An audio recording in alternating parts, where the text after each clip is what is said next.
Welcome back, everyone, to Pontos Fathom Press. This is episode 15 of the Pontos Fathom podcast, and it's wrapping up our month-long look into the sort of psychoanalysis of Evangelion. Today we are moving into our final podcast talking about rebuild of Evangelion. So we started out talking about the original Neon Genesis Evangelion in Freud, and kind of looking how that psychoanalytic was one of those world-building techniques present in Neon Genesis Evangelion, and also how, in a way, psychoanalysis journey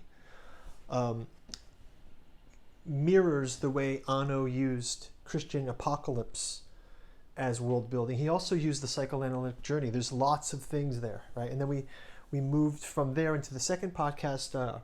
Podcast number 14 was around end of Evangelion, and we kind of looked at that from a point of view of Carl Jung, and we talked about archetypes, but also some of Jung's work in Ion, where we looked at how this complex nature of the self with conscious and unconscious components like the shadow, animus, and anima are all present in Anno's work, but also how Evangelion itself was sort of that apocalyptic journey, and then there's this retelling of it at end of Evangelion. So it's almost like the transference in psychoanalysis. So a lot of interesting themes came out of that one. Finally, we're going to go to Rebuild, and Rebuild is interesting. We could probably do tons more of these, but I think I just want to get my initial ideas out on Rebuild, and I want to frame it again in the structure that we started. We started with Freud, we went to Jung, and I think we'll end up nicely with Lacan here. And so that's why I'm calling this one Rebuild of Evangelion, Lacan's Rebuild of Freud, the Synthome, and the anime of the real. Right, so here we're got a lot of little areas to talk about, but let's kind of place it. Let's place Rebuild of Evangelion as a whole, and some of the fan theories around it, and some of the things Anno has said, and some of the things that we notice in Evangelion. Rebuild of Evangelion just wrapped up with Thrice Upon a Time, the fourth installment, and there are four cinematic rebuilds, two of which kind of parallel the beginning of Neon Genesis Evangelion, with sort of upgraded anime and some introduction of Mari. We've got some new characters that are invented and brought in, and some of the plots are a bit different, but by and large, it's kind of seemed everything was going business as usual. There was that weird thing about the red oceans that wasn't in the original Neon Genesis, which made people think this was a new series, right? Before Thrice Upon a Time came out, there was lots of fan theories out there. Then by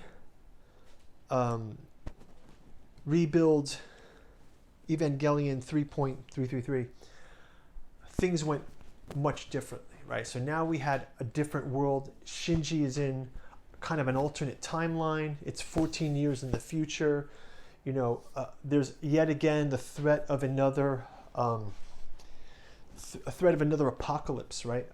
Another impact is coming, and some new revelations on the characters. Mari has a new role in it, and Rei and Asuka also kind of have changed a bit, and Shinji has changed a bit. And we have this idea of cannot redo, right? And this is where it branches, and a lot of fans didn't quite know what's going on here. And I think this is why it's interesting where we jump into Lacan, because a lot of if you look through Lacan's lectures, and I think these are the best place to start. I actually started with them. I know everyone says start with that and start with the four fundamental concepts. Sure, you can. I just appreciate Lacan's lectures, and the more raw, the better. I mean, I quite like the you can check out the Gallagher's online, so different seminars, but of course there's the Jacques Allen Miller ones. But if you go across Lacan's seminars, you can tell that there's a Freud project going on here. That's why I'm kind of calling this the rebuild of Freud too. Because what Lacan does as a theme throughout a lot of his work is, if we look back to Freud, and we see, yeah, Freud made mistakes, Freud was wrong about a lot of things, and yet Freud was foundational, right? Freud is almost like nerve, right? In a way. He's kind of like this agency, right? And then Lacan wants to take what's good from it.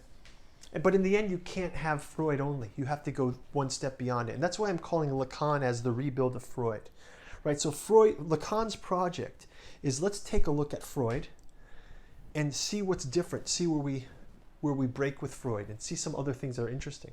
And I'll kind of go through some of those topics. So that's kind of one theme of this podcast today, as we'll go into that. But also I want to touch on some Lacanian concepts that pop up in Rebuild and just get the conversation going. So it'd be great if you guys could comment below. Also, we just got these proof copies of August Moldenhauer's Artificial Psychology of Desiring Machines. Very timely topic for these days and even this podcast. But we have Volume 1 is Impedance and Admittance in Desiring Machines, which is very much a look at Lacanian desire. And you can see the graph of desire with a electrical engineering kind of metaphor that goes throughout it, and looking at galvanic flows in the sense of what is it that neuroscience still isn't looking at, right? It's not the electrical circuit, but electrical circuit as a metaphor. Next, we have Psychoanalysis of Artificial Intelligence. We got the proof copy of this. Again, looking at the memory and cinema as artificial memory, and then the internet as maybe the proving ground of artificial intelligence, and the differences between narrow artificial intelligence and how it's informed by our human projections of AI that we often see revealed in science fiction and cinema. So that's Volume 2. And then Volume 3, Computational Complexity in Psychiatric Agency. Again, proof copies. These will be available soon, so like and subscribe below, and you can keep up on and join our Patreon. You can check those out, or go to our bookstore and you'll see when they are available.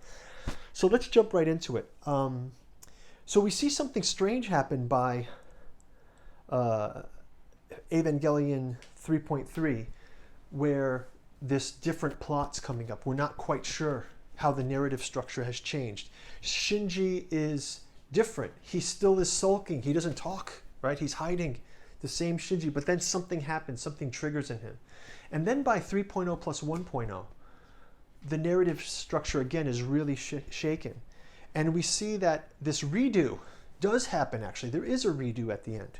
And even though there is an apocalypse in 3.0, we do see something come through. So let's kind of go through some of those Lacanian concepts. I've got some things earmarked here that we could kind of jump into.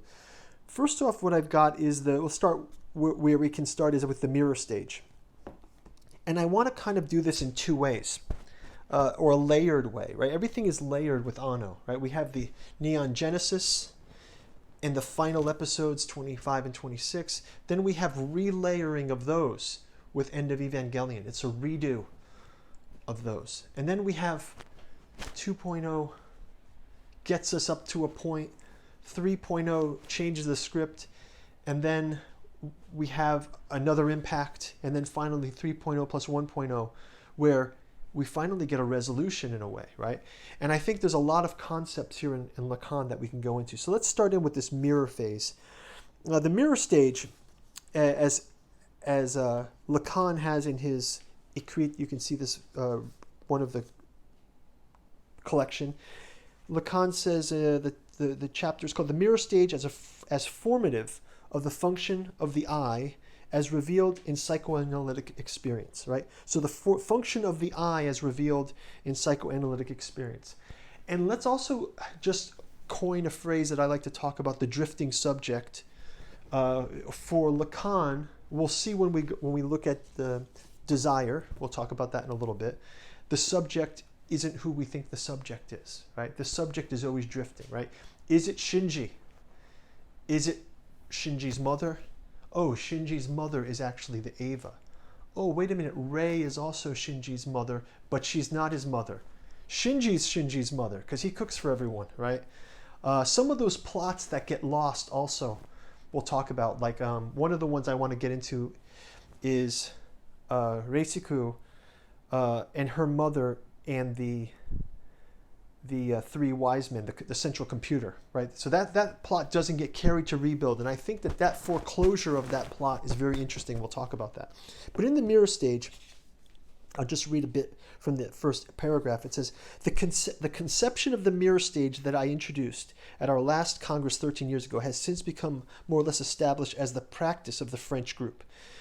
However, I think it's worthwhile to bring it again to your attention, especially today, as it sheds light on the formation of the I as we experience it in psychoanalysis. So he starts going into the idea of a child in a mirror, right? In the case of the monkey, once the image has been mastered and found empty, that means the mirror image, it rebounds. In the case of the child, in a series of gesture, he experiences in play the relation between the movements assumed in the image and the reflective environment, between this virtual complex and the reality it reduplicates, the child's own body and the person and the things around him. Now, this is very interesting because it talks about a libidinal dynamism, right? And we only have to understand the mirror stage as an identification in the full sense that analysis gives to the term, namely, the transformations that take place of the subject as he assumes an image. So what we have here is the specular image of the child in the infant stage reflected back at himself. And now just talking about this, I think you get some resonances to the Eva-Pilot relation, right? Certain kind of resonances happen with the Eva. And also that weirdness of Mari's sort of fetish about the LCL fluid, right? She likes the smell of the LCL fluid, right? The amniotic fluid, right? This sort of projection of that mirror relation, right? But now I want to talk about another kind of mirror relation. And this is Lacan and Freud mirrored, right? So the idea here is Lacan always uses this term when a word comes into the language. In his seminars, he'll say, hey, today's the day that the word synthome comes into our vocabulary. And he often talks about how language is individual language. It's how we inhabit that language, right? And I wanted to just read this section where in the mirror stage writing, he talks about Freud. And he says here, the fact is that the total form of the body by the subject anticipates in a mirage the maturation of his power as given to him in Gestalt, right? And that at the same time it prefigures its alienating destination, it is still pregnant with the correspondences that unite the I with the statue in which one projects himself, with the phantoms that dominate him, or with the automaton in which, in an ambiguous relation, the world of his own making tends to find completion. And what's interesting here is that this also goes into the Freudian connection, right? There's a Freudian connection to this, and in mimicry, right? There's a mimicry going on, but with Freud, one has, and I will move into this with, if we move ahead to, on the question preliminary to any possible treatment of psychosis. Oh, wait, one more. Before I go into this, I want to just talk about the mirror stage a little bit more. So in Lacan's breakdown of these, he talks about three terms. He talks about the symbolic, the real, and the imaginary, right? And these three items are somewhat counterintuitive to the way we would think about these things. So you have the mirror stage, and you have this, we'll call this symbolic order, which is that relation between the projection of oneself, right? And this is almost like AT fields, right? It's also the AT field concept, right? So according to Lacan, the infant sees the image and believes the image in the mirror to be whole, okay? And we have lots of places in Evangelion where Shinji goes in the Eva. The Evas make the pilots feel more than they see, right? And this sort of cohesion, this mirror. Also, we see lots of mirroring of Rei clones. Rei and Yui are a mirror. Mari is a mirror with Asuka in a weird way. How these, like, Mari's taking away from Asuka's role a bit when we see her emerging in Rebuilds, right? So Asuka had a different bit of a role, and then her role changes because Mari's introduced in Rebuild, right? So this is like maybe the Eve Lilith thing, something like this. So really, Lacan has the three orders: the imaginary, the symbolic, and the real. And with the imaginary, this is what's odd about the imaginary is it's who you think you are, right? It's the internalized image of yourself. Right, so one thing is we can talk about Shinji. Shinji thinks he's somebody else, right? When we first meet Shinji, the Freudian Shinji, we'll call him, in Neon Genesis Evangelion, is the scared child. But by the time Shinji is in Rebuild, he's still scared, he's still paralyzed. He doesn't talk for most of 3.0 plus 1.0, right? He doesn't talk. And then suddenly when he talks, he's a different Shinji a bit. This is the Shinji who's been through this loop enough, right? And I'll call that loop maybe the psychoanalytic experience, right? He's been through the loop of Neon Genesis. He's been through the loop of End of Evangelion. He's been through the third impact in 3.0, 3.3. Now he emerges 3.0 plus 1.0. And that again, we'll come back to that with the quaternary squaring the triangle, right? He squares the triangle. The second one is the symbolic, right? So the symbolic, in contrast to the imaginary, the symbolic is all of the symbols and language that make the order of a subject, right? So it's a system of this unconscious and conscious, and we'll talk a little bit about this in the Desire book. Right, it's both the things one thinks about consciously, and it's our almost Hegelian history, crisis reaction sort of thing to our own, how we feed back into ourselves. That symbolic order is the symbols and that system of symbols that manifests this endless web of signifiers, right? So this is kind of the glue between the imaginary and the symbolic. The real, on the other hand, is the most bizarre one and counterintuitive, I think, of Lacan. Lacan's real is the pre-mirror, pre-imaginary, pre-symbolic, that which cannot be symbolized. It's almost like the part of the world that you can't see, right? So it's like, if you think of it in maybe some parts of Jung's idea of the shadow and some parts of Jung's idea of the self, right? So we have ego, we can know the ego, right? We have the unconscious, it manifests. It manifests positively and negatively. We have dreams, and it bubbles up, right? We have artistic creation, and the unconscious bubbles up. But we have complexes like anima possession from a Jung point of view. All of those become somewhat handled by the symbolic order, right? And then there's the persona at the head of it. At the top of the ego there's the persona, and we'll call that in Lacanian terms, the persona would be actually the imaginary. It's who you project, who you holify this imaginary thing.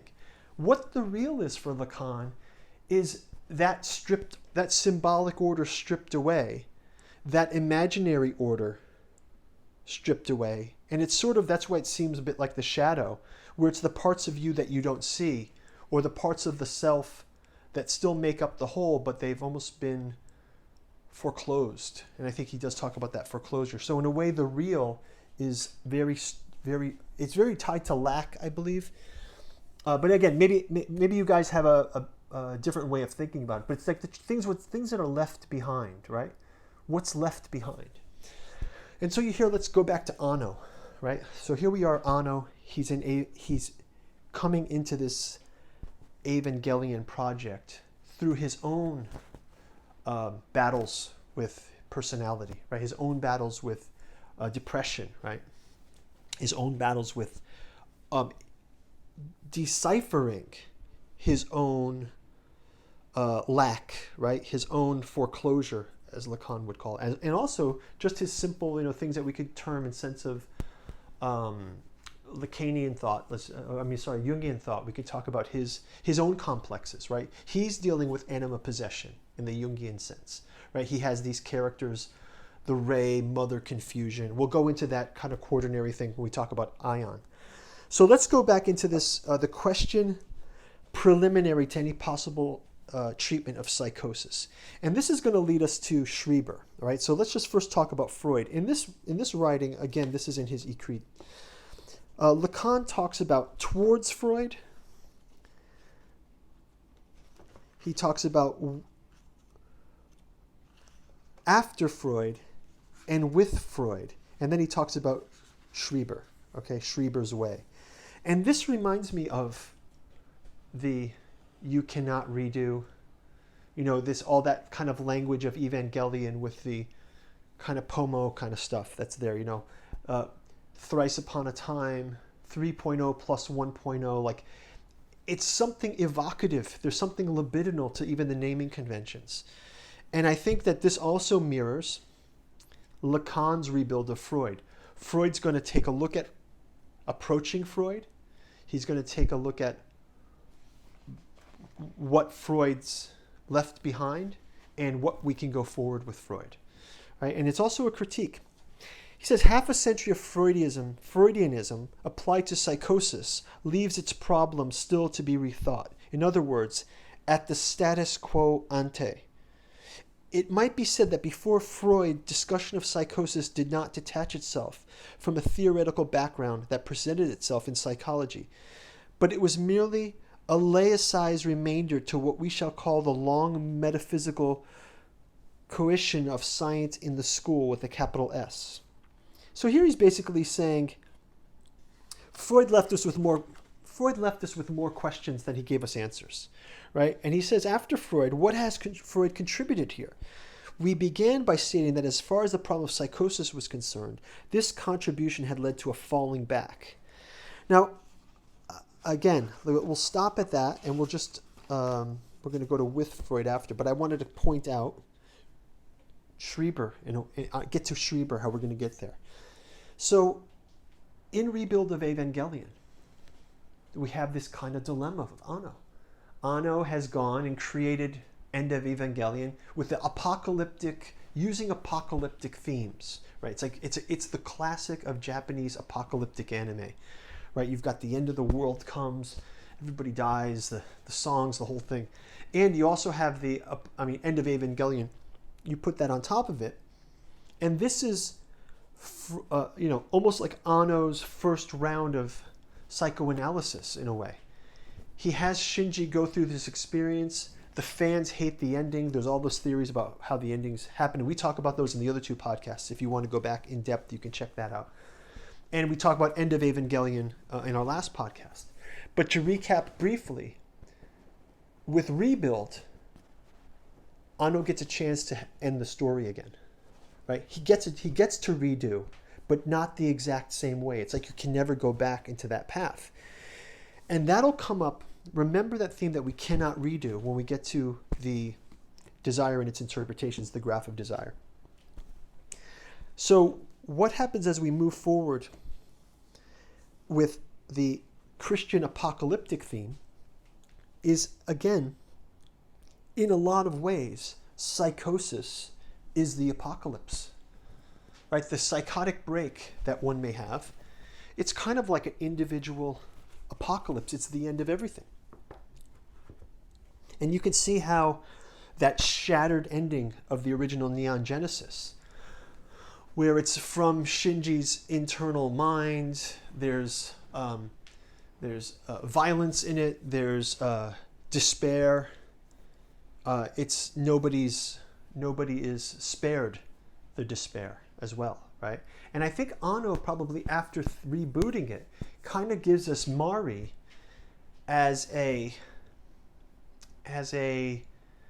person who's going to integrate some of those issues, a person who's the integrator, the person who's like the second round of psychoanalysis, who's going to push through and help to reshape. I think it's a healing element, actually, sort of a healing element. But it's also just a shift of the attention, right? This is where we see Asuka's role changes very much. We realize Rei is not able to leave the nerve, right? She's a product of that process, right? And it's something that Anno's leaving behind, right? We go on into with Freud, and still there's something that we can take forward from Freud, right? In the rebuild of Freud, in the revisiting, yes, there's critiques. One of the big critiques, and I'll pause this one here, is in Schreber. So let's go into Freud's take of Schreber. So first of all, who's Schreber? Talk about apocalyptic writing. Daniel Paul Schreber's Memoirs of My Nervous Illness has been written by Freud, by Lacan, by Deleuze. A lot of people have written about him in the 20th century. And in a nutshell, he was a judge who began to have like a psychotic break, he calls it his nervous illness, but it was very visual. And he was a very smart person. He's a judge. He's a very organized thinker. So even in his breakdowns, he thought God was talking to him. God wanted him to be a woman. These rays of light, God wanted to impregnate him with the light. It's very elaborate. It's cosmic. It's Gnostic. It's a huge. If you read some of it, you'll just see the ecstatic part of his psychotic break is very visual. It's like the third impact. It's like the second impact. It's like that kind of apocalyptic. So this is an apocalypse of a person, right? And he talks about the second point to which discusses the chapter and the tendency initiated in the world to unman a human being who has entered into permanent contact with the rays. This is contact ray, right? The rays. This is connected on the one hand with the nature of God's nerves, rays and nerves, right? Through the blessedness, the enjoyment of this disgust is felt, not exclusively at least, and accompanied by a greatly increased feeling of voluptuousness.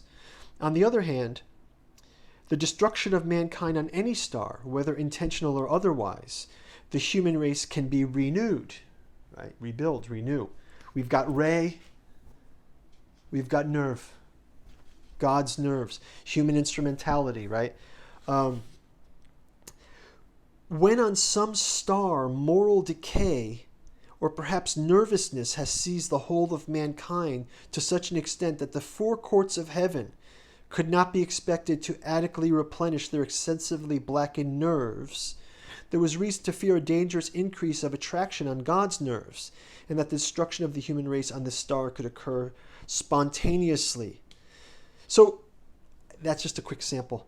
That's the kind of stuff that was going through Schreber's head when he had his mental breakdown, right? And then a lot of this other book is all of the traumatic experiences Schreber has crawling back to what we'll call health, right? So he was not functional and interpreting the world in the sense of rays and nerves and all of these concepts and God's plan for him. And then suddenly he has to deal with his doctor, and like slowly his psychosis is lessened, right? Through this, the institutionalization.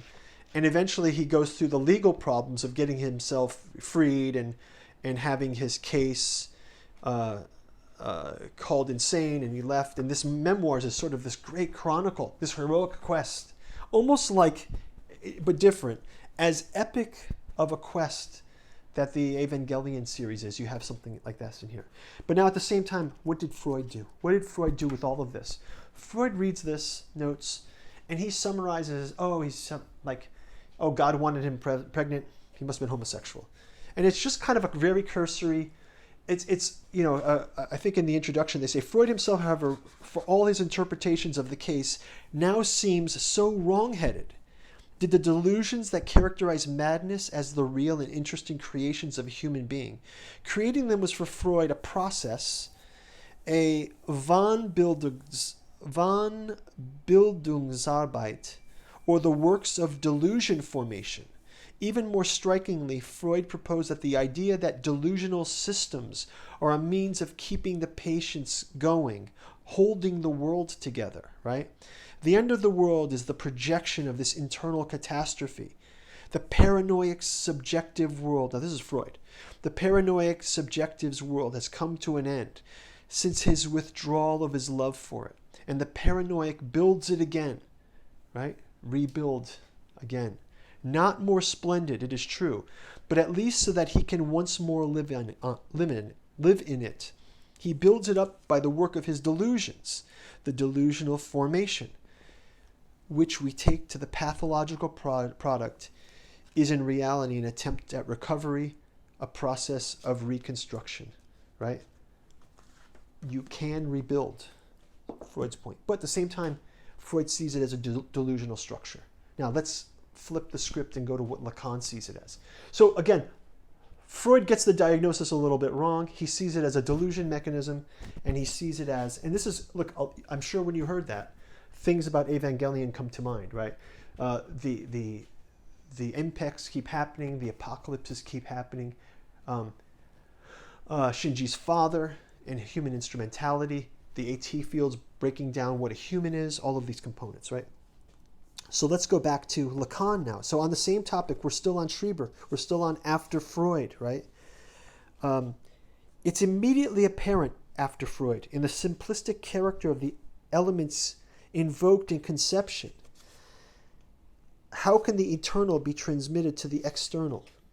Right, Freud, in his essay of interpretation of the Schreber case, which is really is read so badly. Like Freud reads, Lacan says, Freud reads Schreber so badly that is usually reduced to rehashings that followed.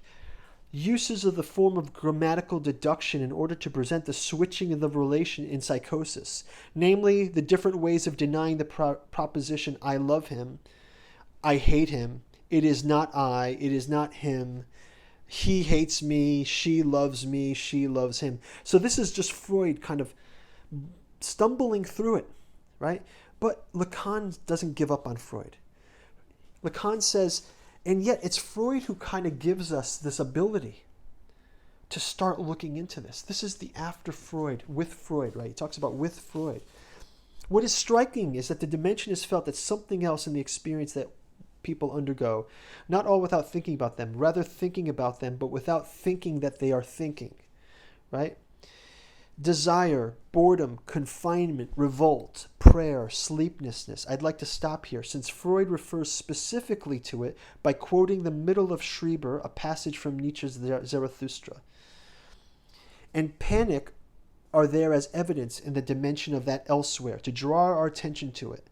As I would say, as mere states of mind that thinking without laughing can pull back into place, much more as permanent principles of collective organizations. So here this kind of nostalgia and this fixing of ideas comes in. And he says, he produces this schema. He calls it the L schema, right? This zigzagging, you'll see, okay? And he also continues with the L schema and talks about the R schema. So what are these schemas? It's a gap. It's a gap between... okay, how do we explain this? At that moment when there's a battle in Evangelion, let's call it, right? And you know how the Evas will awaken. The Evas get triggered, right? The Evas get triggered. The power drains down. Shinji's beaten. Asuka's beaten. And suddenly the Eva is destroyed, right? We see in the first episode of Neon Genesis Evangelion, the Eva goes into berserk mode. Now, what's weird in Rebuild is Mari. Backdoor code, the beast. Beast mode. She can activate it, right? She taps into the anxiety. She taps into the primal thing, and she releases it. Now, this is very different than saying one's sick. This is saying, oh, there's some mechanisms at work here. This is agency, right? Mari has agency with Asuka's Eva, as opposed to Asuka gets, the Evas that get destroyed. We see Rei's Eva destroyed. We see Asuka's Evas destroyed in earlier ones. I'll get back to those schemas when we look at formations of the unconscious. But let's just talk about Schreber's way. Now, Lacan's going to revisit. He's going to rebuild Freud in relation to Schreber, and he says, now we re-enter the subjectivity of Schreber's delusion, and he gives us this formula of the metaphor, the signifying substitution.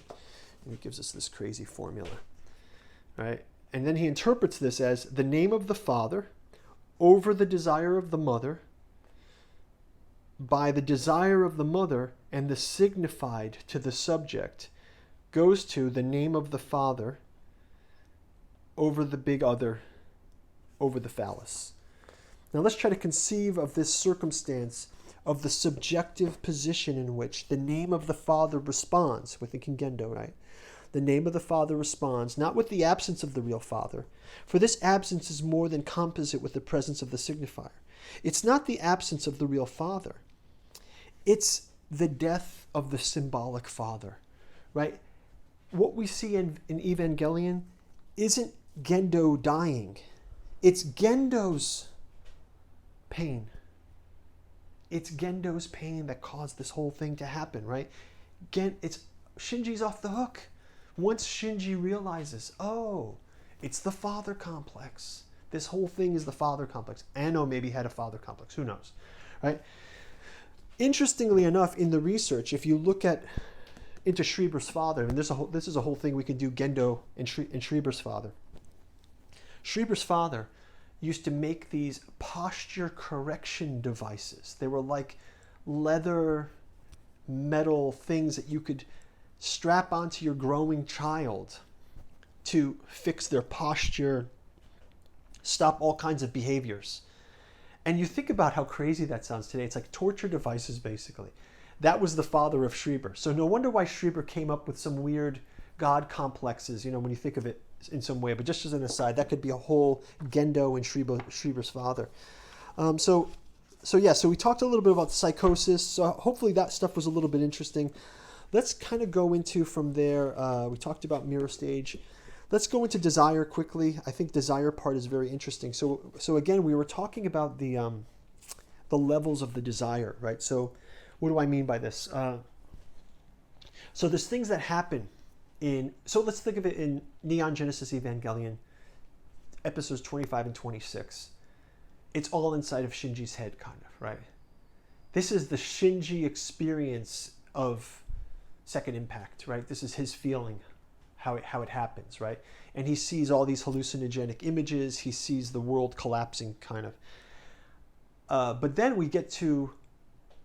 by the time we get to end of Evangelion, we see what the outside world sees, right? So one is sort of like the symbolic, and the other one is the real, the imaginary, right? We have the imaginary order, how Shinji sees himself, like, do you want me, Shinji? Do you want me, Shinji? Do you want me, Shinji, right? And then the real world, the symbolic order, we see in End of Evangelion. So earlier we were talking, I said we would get to this graph of desire. So we see in the graph of desire, this is Lacan's graph, and I also think it comes in with Rebuild of Evangelion, in the sense of this is the statement that's made, and this is one's desire, this is your intentionality, and what we see is we cross our desire back to, we're looking for something, we're fishing for something, right? And that fishing for something makes this quilting hook, right? So the idea of it is something like, let's say the subject will be a thief, and the thief goes to confess to the police, and he says, I'm a thief, right? Why did he confess? Why does he go and say that? Why did he confess? Oh, well, maybe the thief actually doesn't want to steal. And he's saying, I'm the thief. But what he really is saying is, will you help me? right? So the subject drifts, right? So it starts out, I'll give you the example of Shinji, right? Shinji starts out as saying, I don't want to do this. I don't want to do this. I don't want to do this. And then he sees Rei. And something triggers his mother's sacrifice, right? His mother's sacrifice is in the Eva. His mother is the Eva. And Rei piloting the Eva, Shinji wants to save the mother. And he sees Rei. Suddenly, he just wants to be told what to do. And who's telling him right now? Well, it's the desire of his mother's love to save the mother, right? That's what's telling him what to get in the Eva in a way. But it manifests as, oh, I want to save Rei. And this is why Shinji always saves Rei. Shinji gives up the world for Rei. We talked about in our last podcast, in the Jung and End of Evangelion podcast. So what's interesting, though, with the graph of desire is there's the things that we say, and then there's the history line. This is the second line above the top, which is, this is where, again, this is kind of like the redo. We watch Rebuild of Evangelion, but in the back of our minds, we remember Neon Genesis, and we remember End of Evangelion. So when the first two films come out, we notice things are pretty much normal. It's like, oh yeah, this is the same story. Like Shinji gets in the robot, it beats the angel, it's upgraded a little bit. But when 3.0 comes, this is the big break. Where it's like, no, I'm not, Anno says, I'm not telling you that story again. We're not falling into that exact same story again, right? And we have that same experience where we're expecting, and this is why 3 is the most controversial for a lot of people. We're expecting something from the narrative structure, right? So again, I mentioned it last time. Not only does Anno world build with Christian apocalyptic talk, or let's say inspiration from Christian apocalyptic writing to give us the framework of how the Evangelion system works, right? There's nerve, there's all of these Adam and Liliths and human instrumentality, and impacts are like the book of Revelations kind of thing, right? The end is like the book of Revelations. But Anno also is taking from, maybe unconsciously, or maybe through his own psychoanalytic journey, or his own psyche's healing over time. He realizes you can't redo the same thing over again. I have to show you something else. He introduces Mari, and this is a balancing agent. It's just a changing agent. It's someone who has agency, right? Mari is never afraid to jump in the Eva. She flies that first Eva when we first see her, that experimental Unit 3. It's like all broken and dilapidated. The voice actors are great who play Mari, right? It's awesome. In a way that's different than Asuka. Asuka's awesome. She is fighting. She's animus possessed. She has her own struggles, but she doesn't come out the other side. She gets crushed by her struggles. Like the angels destroy her in End of Eva. Mari, she's just like, okay, destroy my Eva. I'm going to keep going. Right? She never stops. So let's jump into we'll jump into this last point here. But I think you guys can see there's a lot that we can talk about. I want to go back to these kind of symbols here where it's very interesting. So again, we were talking about this L schema. And you see it how he's got it set up here. There are real words that flow around the subject, notably in his childhood. But the essence of the paternal metaphor, which I announced to you today, and which we'll talk about at greater length the next time, consists of the following triangle: mother, father, child. And then we also have this schema, the schema L. Everything that happens at S, capital, the subject, depends on what signifiers are placed at A, right? Which is the big other. So here we'll call the big other on. This is the ideal other. It's like the desire of the other Lacan talks about, right? If A truly is the locus of signifiers, and what he means here is Lacan has a thing that he says that desire is the desire of the other, right? And this is kind of something that we can think about. Shinji always says, I just want you to tell me what to do, right? He wants to make everybody else happy. And then you see a lot of the characters in Evangelion are doing this. Rei in the original series wanted Shinji and Gendo to get together, right? But Rei also wants Shinji to respect Gendo because Gendo's kind of a father to Rei, as well as she's the clone of the mother, and it gets complicated. And we'll get into this when we jump over to Aeon for a second. This zigzag is kind of like the cardinal points. He calls it the Oedipus complex as signifiers. And he says the vertices of the triangle. But to understand the transformation of the first triad to the second, you have to see that dummy as he is, the subject, and there is a subject, gets little reward from his efforts in this game. From the unconstituted point where he is, it will be necessary for him to contribute to it, not with his dollars, which perhaps he doesn't have yet, then at least with his hide, that is to say with his images, his imaginary structure and all that follows. This is how the fourth term, the S, is going to be represented in something imaginary, that is opposed to the signifier of the Oedipus complex, and which, if it is to work, has to be ternary. Has to be ternary. Now he's going to say this. Of course, there is an entire stock, the entire baggage of images. To see this, open the books of Mr. Jung and his school, and you'll see that there are no end to the images, right? They sprout and they vegetate everywhere. There is the serpent, the dragon, the tongues, the flaming eyes, the green plant, the pot of flowers, the concierge. They are all fundamental images, incontestably stuffed with signification. And you can see the images in Rebuilt, right? We start out with images that are familiar to us. We had nerve, we had Avas, we had AT fields, we had angels, we had human instrumentality, we had third impact, we had Rei, and then we had the rebirth of Rei. And then, wait a minute, something happens by 3.3, where we don't keep going this way. It is just that we can do strictly nothing with them. You cannot redo, right? If you move about at this level, you will succeed in losing yourself, along with your little lamp and the vegetating forest of primitive archetypes. As to what interests us, namely the intersubjective dialectic, there are three images selected. And so he'll kind of go into this a bit. But I think that you get the idea here of, right, you cannot redo, you cannot keep drilling down that way. And I will open the book of Freud, of Jung, as he mentions, but I kind of want to redeem it a bit. We did talk about this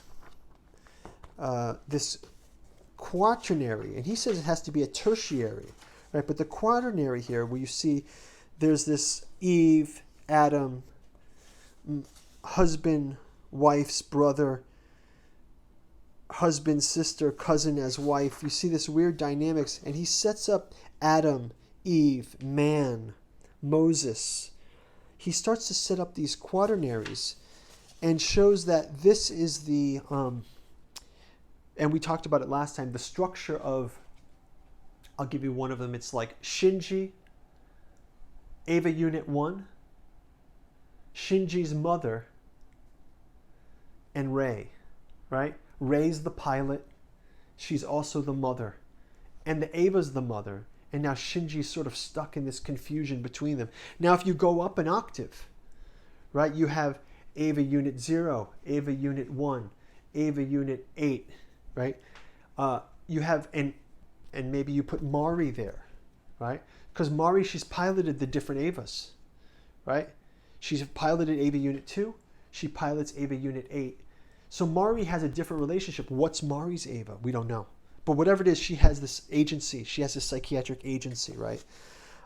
And she sort of breaks the pattern, right? And I think in some ways, it's a pattern of anxiety, right? So some of this anxiety pattern that gets broken, we can see this again. This is going to lead us into the Synthome, the final part we'll talk about. Again, I showed this last time. This was the image of a patient of Lacan's. She had these three eyes, right? The eyes that this woman was having the dream. It could see everything, right? It was a tree. It had multi-branches. It's like a third impact image, right? Or it's like the Adam image, all those eyes. Can you see? Right, that image of Adam with all the eyes in the Evangelion. And then how that wakes up to, the impact. And then something happens where the world kind of goes into that apocalyptic metaphor, right? And you see that this Lacan starts talking about this Mobius strip here, right? And again, end of Evangelion, rebuild of Evangelion, a Mobius strip. It's going back on itself, right? It's looping back on itself. We start out with a strip. We twist the strip. 3.333, right? A difference cannot redo. We end join them together. Suddenly we have the Mobius strip. You can keep going around. At the end of rebuild, what does Shinji say thrice upon a time? It's a neon genesis, right? He says it's a neon genesis.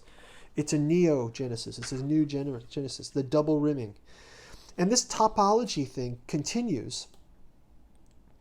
One thing I want to call out there, especially with the three eyes, is the plot device that gets lost. So that plot device with Reisiko's mother was the central computer, right? And her mom was actually one of the units, right? I forget the names.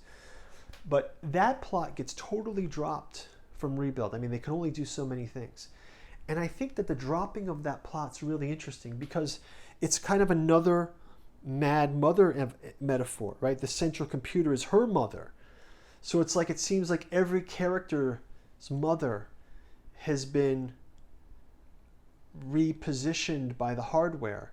And then what we get instead of that scene, though, we lose that scene, especially in Thrice Upon a Time. By Thrice Upon a Time, that's not coming back. Nerve is gone. Villa is there instead. And what we get in Thrice Upon a Time is Mother Earth, right? We get the Mother Earth. So we get rid of that idea of Melchior and Balthazar, and the mother is kind of in the central computer.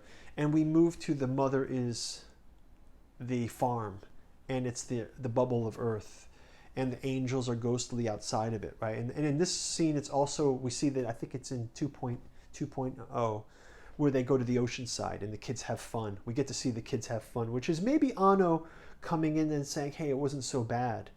Those are the moments we need to enjoy, right? The world without Evas, right? The world without Evas. And also, you know, this is part of the psychoanalytic process, right? So to bring us around, the psychoanalytic process has some symptom, but it's also what Lacan might term, in the most madness of Lacan, is the synthome. Synthome for Lacan is a word he would use. It's an older French word. Synthome is an old way of spelling what was subsequently spelt as symptom, right? This is the spelling of it that marks a date. That is the injection of Greek into what I call my la lingua, especially French. So he's saying this word now, synthome, is going to get introduced into your vocabulary. The logical use of the synthome, or Freud with Joyce. And for us, it's going to be on the madness of Borromean knots, or Lacan with Evangelion, right? We're going to repurpose this. So Lacan goes up to the blackboard and he starts drawing these Celtic knots, these Borromean knots. They're kind of like Mobius strips, but with twists in them.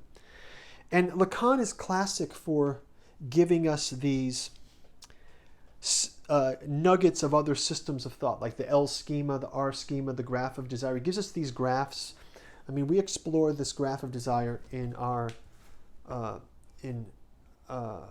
impedance and admittance in desiring machines, right? There's a graph here where we go through the graphs of desire, but then we said, what if we appropriate? Like, this is like, think of it like this. Anno appropriates Christian apocalyptic thinking for his world building. Anno also seems to mirror the psychoanalytic experience for his world building. Lacan appropriates a graph to explain how desire flows, right?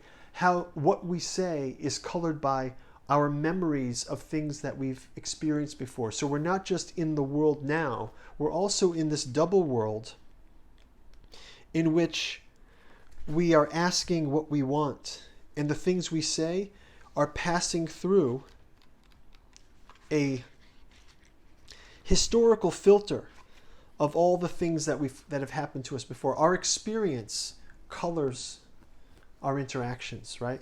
If we don't trust, we have a little non-trusting thing. If we've been traumatized, we end up with rebuild of Evangelion. If we're traumatized, we end up with end of Evangelion, a traumatic ending. But then after some healing happens, after some agency happens, right? On the end of psychoanalysis, we get something like rebuild of Evangelion. Now, what I'm saying, first of all, I'm not a doctor.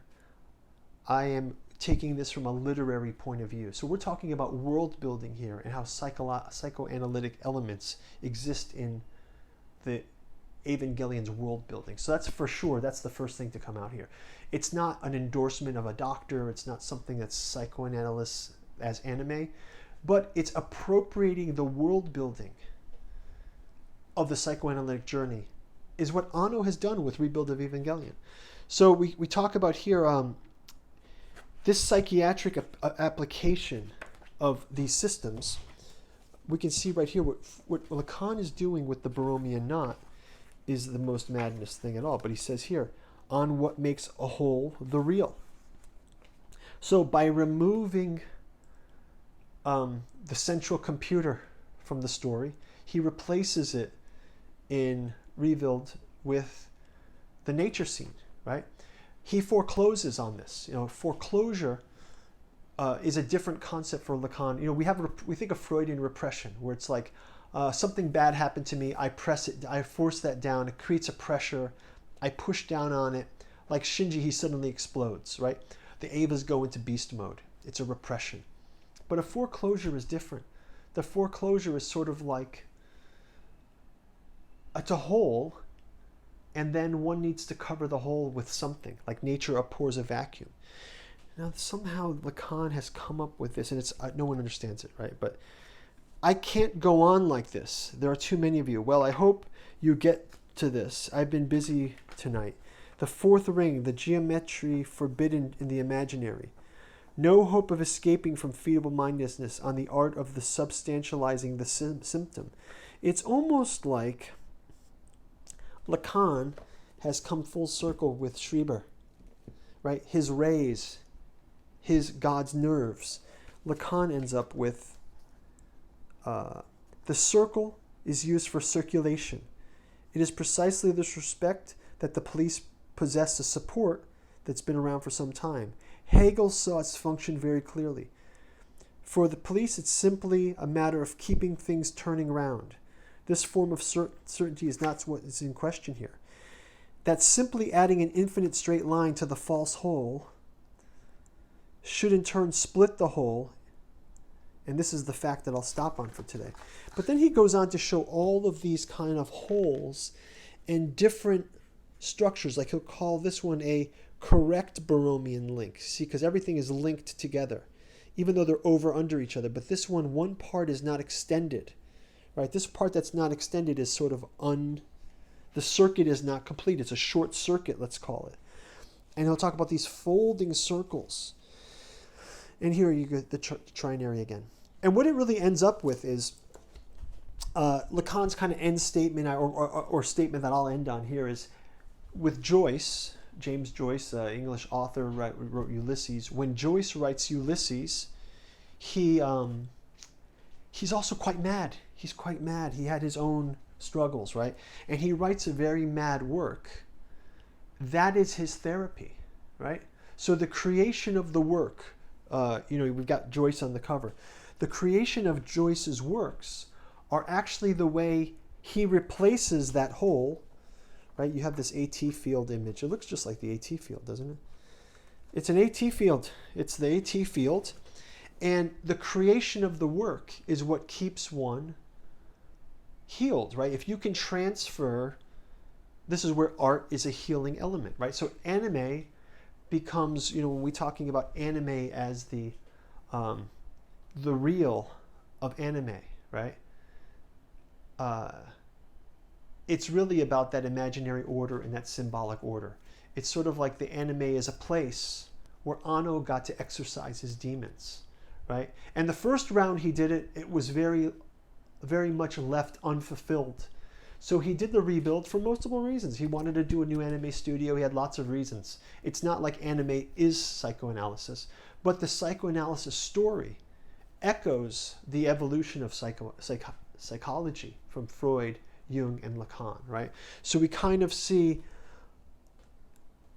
this AT field image finally ends up in the idea of I've made thrice upon a time. The 3.0 plus 1.0 is the squaring of the quaternary, like Jung says. And we end up finally at the point where the neon genesis loop is completed. We get back to the subway station, right? Only this time, Shinji's older. He's got Mari is there. You see the other characters around. And it's no longer the world of Evangelion, right? It's like whatever happened on that last, at the end of analysis, let's call it the end of psychoanalysis, that final end of psychoanalysis is almost like the end of Anno's project. And I think this is a really great place to end, because I think the way Thrice Upon a Time ends is really on an up note. What did you guys think? Did you think it was an up note? Did you guys like the ending? Did you think it was too weird? Leave comments below. But I think that this could be a number of podcasts in the future where we kind of go into different areas of this. So I just wanted to get these ideas out. Hope this was enjoyable for you guys. Please, by all means, I will read all the comments below. Definitely a little hot micing here. Did my research and got the bookmarks ready, but lots of first steps for this one. And would like to come back to this topic because I think there's a lot of things that we could apply to not only this anime, but to other ones. And it's a great way to position things like Lacanian philosophy, Jungian complexes and Jungian archetypes, and even Freudian, just the talking cure, the idea of psychoanalysis from the father of psychoanalysis. I think it's a great way to communicate it in the language of anime or in the language of movies as well. We could do it for movies and books. So please leave your comments. I'll read them all, and we can come up with a live podcast at some point where we can do this interactively. Please like and subscribe, share it with like-minded people, and we'll get a community going out of this. And really appreciate everyone who's made it this far. And thanks a lot for your time, and talk to you soon. Bye.